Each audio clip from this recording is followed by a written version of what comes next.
الضرائب تأثير يا سادة المبلغ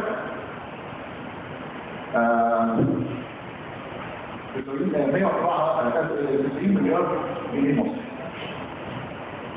90 مليار جنيه مصري ضرائب تأثير من ضمن القرارات اللي هي محسوبة. 90 مليار ضرائب مكوناتها ايه؟ جواها ايه؟ هياخدوهم مين؟ يكون هياخدوهم كمان رجال الاعمال. وده يبقى شيء كويس. يعني هياخدوا من رجال الاعمال لما بيكسبوا كتير يدفعوا عليهم ضرائب كويسه بتاع المساهمه. الا انه لا، لما حللنا رقم 90 مليار جنيه لقينا انه 43 مليار يعني اكثر، يعني كان حوالي 50% من هذا الرقم ضريبه مبيعات. 43 مليار جنيه زياده في الموازنه ضريبه المبيعات. ضريبه المبيعات اللي هي ايه؟ يعني لما اروح انا اشتري الازازه دي بدفع عليها نسبه معينه. محمد فريد خميس هيروح يشتري نفس الازازه هيدفع عليها نفس القدر اللي انا بدفعه وانا راجل غلبان زي محمد فريد خميس. هنا مفيش عداله اجتماعيه.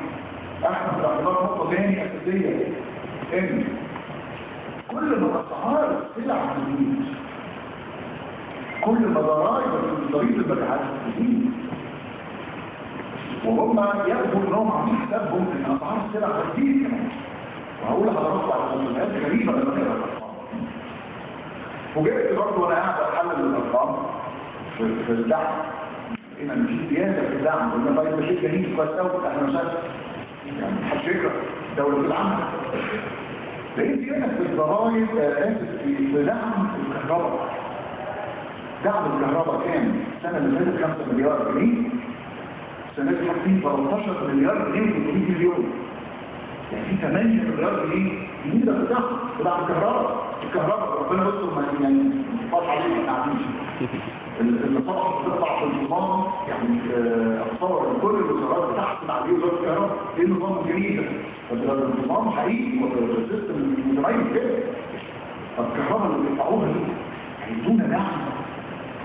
انا مش فاهم ايه. حللنا الارقام اكتر لقينا انه بيقولوا ان الدعم اللي هو عباره عن الفرق ما بين تكلفه الانتاج والسعر البيع.